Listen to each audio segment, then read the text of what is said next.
ಕೃಷ್ಣಾ ನದಿಗೆ ಕಡಿಮೆಯಾದ ನೀರಿನ ಹರಿವು. ಕುಡಚಿಯುಗಾರ ಮೇಲ್ಸೇತುವೆ ಸಂಚಾರಕ್ಕೆ ಮುಕ್ತ. ದೇವರೂರ ಕೊಟ್ಟರು ಪೂಜಾರಿ ಕೊಡಲಿಲ್ಲ ಎನ್ನುವಂತೆ ಸೇತುವೆ ತೆರೆದು 8 ಗಂಟೆ ಕಳೆದರೂ ಅಧಿಕಾರಿಗಳು ಬಾರದ್ದರಿಂದ ನೂರಾರು 4 ಚಕ್ರ ಭಾರೀ ವಾಹನಗಳ ಸವಾರರು ಕಾಯ್ದು ಆಕ್ರೋಶಗೊಂಡಿದ್ದಾರೆ.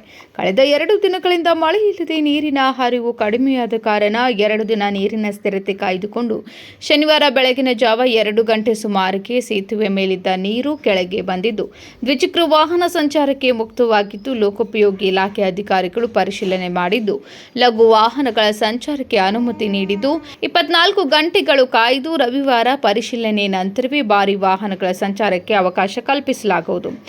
ಪ್ರತಿ ಬಾರಿ ನದಿ ನೀರು ಕಡಿಮೆಯಾದ 5-6 ಗಂಟೆಗಳಾದರೂ ಅಭಿಯಂತರರ ಬೇಜವಾಬ್ದಾರಿತನದಿಂದ ಪರಿಶೀಲನೆ ಮಾಡಲು ತಡ ಮಾಡುತ್ತಿರುವುದರಿಂದ ವಾಹನ ಸವಾರರು ಗಂಟೆಗಳ ಕಾಲ ಕಾಯ್ದು ನಿಂತು ಅಧಿಕಾರಿಗಳ ವಿರುದ್ಧ ಆಕ್ರೋಶ ಹೊರಹಾಕ್ತಿದ್ದಾರೆ. ಇನ್ನು ಮುಂದೆಯಾದರೂ ಸೇತುವೆ ಜಲಾವೃತವಾದಲ್ಲಿ ಪೊಲೀಸ್ ಇಲಾಖೆ ಜೊತೆಯಲ್ಲಿ ಕಂದಾಯ ಇಲಾಖೆ, ಲೋಕೋಪಯೋಗಿ ಇಲಾಖೆ ಅಧಿಕಾರಿಗಳು ನಿಗಾ ವಹಿಸುವ ಜವಾಬ್ದಾರಿ ಹೊತ್ತು ಸಾರ್ವಜನಿಕರಿಗೆ ತೊಂದರೆಯಾಗದಂತೆ ಸೇತುವೆ ಮುಳುಗಡೆ ತೆರವಾದ ನಂತರ ಕೂಡಲೇ ಪರಿಶೀಲಿಸಿ ಸಂಚಾರಕ್ಕೆ ಅನುವು ಮಾಡಿಕೊಡಬೇಕನ್ನುವುದು ಸಾರ್ವಜನಿಕರ ಕೂಗು. Sanjeev Byakudi, KMM news, Raybag.